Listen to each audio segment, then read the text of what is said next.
Louvado seja nosso Senhor Jesus Cristo, para sempre seja louvado.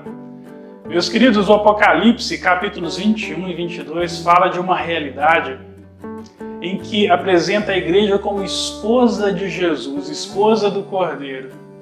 Muito interessante esta linguagem. Em diversas vezes na Bíblia, as Escrituras fazem essa comparação de Deus ou Jesus sendo o esposo e a igreja ou Israel sendo a esposa de Deus. Quando você vê lá no Evangelho, por exemplo, quando perguntam por que os discípulos de Jesus não fazem jejum, Jesus vai responder porque não é possível que eles jejuem enquanto o noivo está no meio deles. Mas quando o noivo for tirado de seu meio, aí eles jejuarão. Jesus se coloca como a figura do noivo. De um modo mais explícito em algumas parábolas, como por exemplo na parábola das 10 virgens, onde Jesus fala que ele é o noivo que vai vir para buscar a sua noiva. E essa noiva, é claro, que é a igreja. No Antigo Testamento também, os profetas, como por exemplo o profeta Oséias, vai falar da noiva, uma noiva indigna, uma noiva pecadora, distante da realidade do rei, distante da realeza do rei, da dignidade real, mas que mesmo assim o rei se enamora dela. Meus irmãos, a igreja é a noiva do Cordeiro. A igreja é a noiva de Cristo, a noiva que está sendo preparada para as núpcias do Cordeiro, e essas núpcias vão acontecer de maneira definitiva quando Jesus voltar a esse mundo em sua glória, e vai acontecer ali o grande matrimônio espiritual entre o Cordeiro e a esposa, entre Jesus e a igreja. E aí, de maneira definitiva, começará as núpcias do Cordeiro, a lua de mel do Cordeiro e da igreja, onde o reino de Deus será instituído de maneira plena e definitiva no mundo. Eu fico pensando, fazendo essa comparação entre Deus sendo o esposo e nós, a igreja, a esposa. Você percebe que há uma disparidade aí, um desequilíbrio. Afinal, Deus é Deus, Deus é toda santidade, Deus é todo poder, Deus é todo glória. E nós somos essa pobreza que nós somos, miseráveis pecadores, indignos de todas as coisas.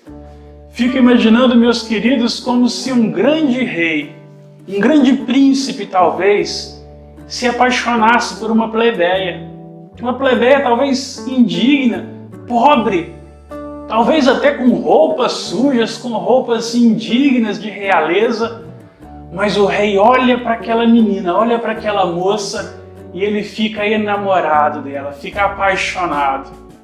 É interessante quando nós pegamos, por exemplo, os Salmos vai dizer: "Vede, minha filha, olhai, ouvi isso. O rei se encantou com a tua beleza. Deixai a casa paterna, deixai o cuidado de teus pais, porque o rei se enamorou de ti. O rei se encantou com a sua beleza." Essa noiva que o Salmo vai cantar é, de um certo modo de visão, a Virgem Maria. A menina que é a representante mor, digamos assim, da Sião de Deus, da Jerusalém de Deus, da cidade de Deus. A jovem filha, a jovem virgem de Sião é a Virgem Maria. Mas essa filha de Sião também é a igreja. A igreja que Deus olha, que Cristo olha e se enamora dela. E sim, essa noiva ela é, em princípio, indigna do noivo, indigna do rei. Porque o rei, que é Jesus, é da casa real, ele é Deus, ele é filho de Deus. Ele é por natureza real, por natureza santo, por natureza glorioso. E a esposa, por outro lado, a esposa é fraca, a esposa é pobre, a esposa é indigna, a esposa é pecadora. Oséias, por exemplo, vai comparar Israel como uma esposa infiel, uma esposa que traiu a Deus. E Deus, mesmo vendo a infidelidade de sua esposa, mesmo vendo a infidelidade de Israel, Deus não deixa de se enamorar por ela. A esposa foi infiel a Deus, mas Deus continua fiel a ela. Essa é a realidade que a Bíblia nos traz, sendo ele o esposo e a igreja sua esposa. Ele digno de todas as coisas e ela indigna.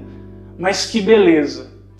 Quando um rei poderosíssimo, riquíssimo, se apaixona por uma plebeia, por mais que essa plebeia seja pobre, por mais que essa plebeia tenha maus costumes, maus hábitos, por mais que ela seja indigna e as pessoas da casa real ficarem olhando torto para essa plebeia, quando o rei se enamora dela, ele a traz para a família real. E tudo que é propriedade do rei automaticamente passa a ser propriedade de sua esposa. Porque tudo que pertence a um esposo, naturalmente, até pela lei natural, pertence à esposa.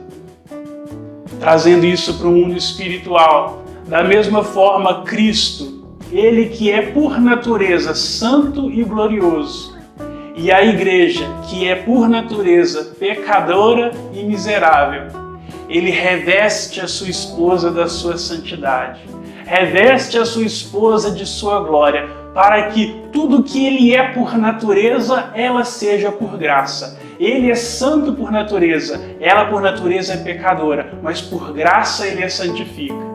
Ele é glorioso por natureza, ela por natureza é digna de todos os castigos porque é pecadora, mas ele a envolve de sua santidade para que a esposa participe de sua glória. Quando a Bíblia vai falar ali no capítulo 22 de Apocalipse sobre essa noiva que desce gloriosa do céu, junto do trono de Deus, essa noiva não está mais vestida com trapos, ela não é mais pobre, ela não tem mais maus costumes, mas Apocalipse 22 diz que ela desce com uma joia preciosíssima, com uma aparência de pedra de jaspe, como se fosse uma cidade feita de ouro, onde o trono de Deus está no meio dessa cidade, onde o próprio Deus é o sol, é a luz que ilumina essa cidade, onde não existe noite nesta cidade, nesta noiva, nesta Jerusalém celeste, porque Deus a ilumina constantemente. Ela é toda gloriosa e ela é toda santa. Por sua natureza, não, mas porque Deus a santificou. E trazendo agora para a nossa vida espiritual, o que isso tudo quer nos dizer? E aqui eu quero falar de maneira especial para aqueles que já têm um tempo de caminhada com Deus. Para aqueles que já têm talvez alguns anos de caminhada na intimidade com Deus. Meus irmãos, é necessário que nós peguemos essa passagem de Cristo, esposo da igreja, e tragamos para a nossa realidade. Jesus é aquele que se enamorou da nossa alma. Você que já tem essa caminhada de fé com Jesus, talvez há alguns anos, talvez, não sei, há alguns anos atrás, em um grupo de oração, em um encontro da igreja, ouvindo uma música muito bonita que falava de Deus, ou lendo um livro, ou num momento de oração muito profundo, você foi tocado pelo amor de Deus, tocado pela graça de Deus, e você resolveu entregar sua vida para Jesus e começar a segui-lo. Mas você achava que era você que estava escolhendo Jesus, mas na verdade era Jesus que estava te escolhendo. Da mesma forma que o rei poderia olhar para uma plebeia do seu reino e se encantasse por ela, mesmo que ela não tivesse dinheiro, mesmo que ela não tivesse status social, mesmo que ela não tivesse roupas luxuosas. Talvez Jesus te olhou quando você não era ninguém. Talvez você era um grande pecador, já havia aprontado tantas coisas nessa vida e não mereceria ser escolhido por Jesus, mas Jesus se apaixonou por você, se encantou com a sua pessoa, se encantou com a tua alma. E talvez mesmo que você não fosse um grande pecador, talvez você já estivesse dentro da igreja, mas a sua vivência de igreja era uma vivência morna. Talvez você não fosse ninguém quando Jesus te escolheu. Uma pessoa completamente normal, uma pessoa anônima, uma pessoa mediana, desculpa dizer, até uma pessoa medíocre. Mas Jesus olhou para você naquele dia e se apaixonou por você e quis a partir dali começar uma paquera espiritual com você.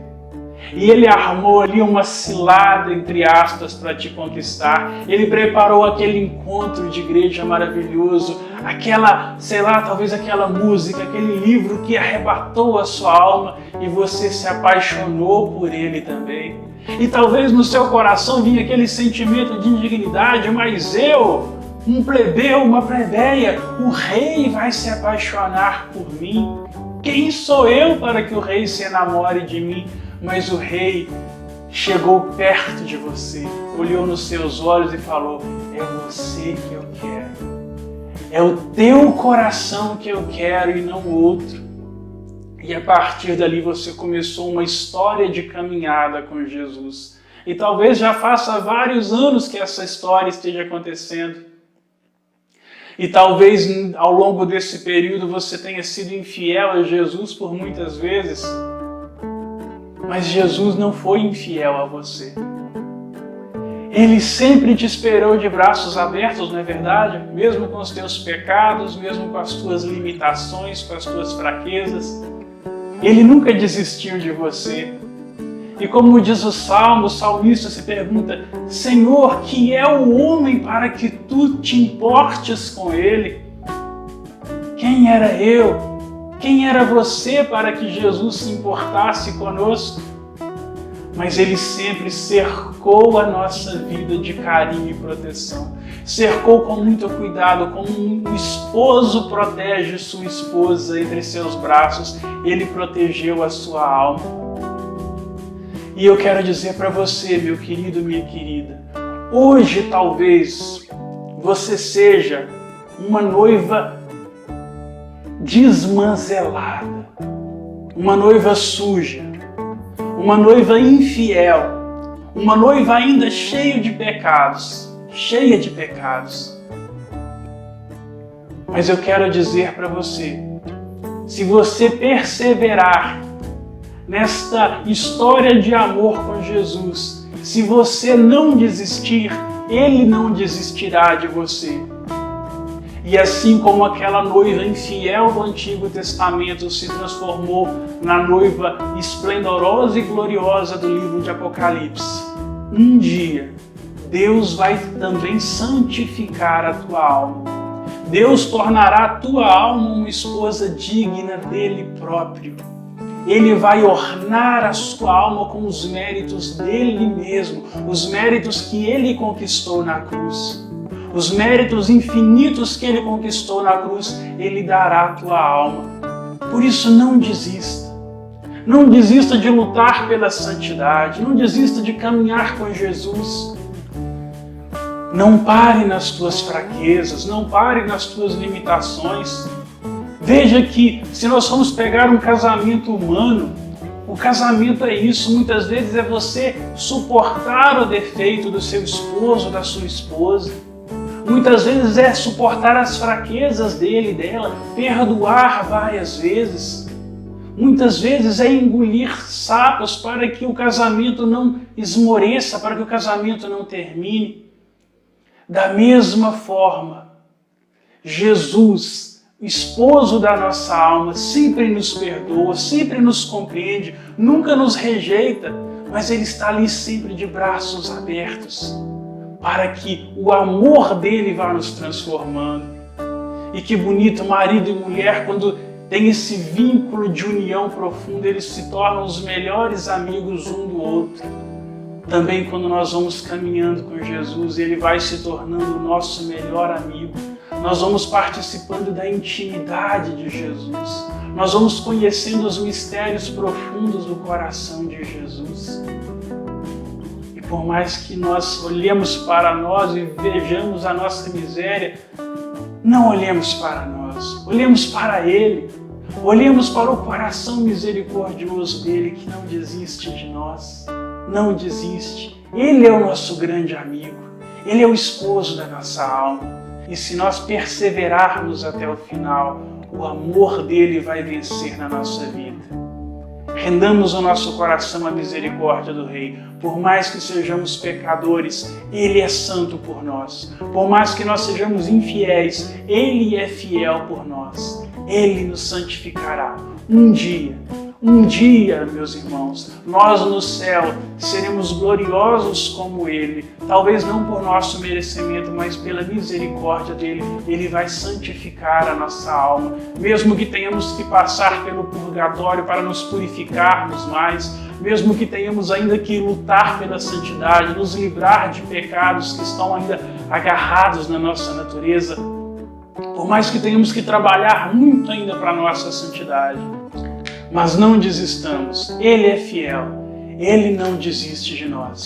Um dia nós brilharemos como estrelas do firmamento, porque aquele que nos chamou é fiel. Obrigado por você ter me ouvido até aqui. Peço que você gentilmente deixe o seu like, inscreva-se no canal, que é muito importante para nós, compartilhe esse vídeo com as pessoas que você ama. Dessa maneira você faz com que os nomes de Jesus e Maria sejam mais conhecidos e amados por todo mundo. Um forte abraço, fique com Deus. Salve Maria!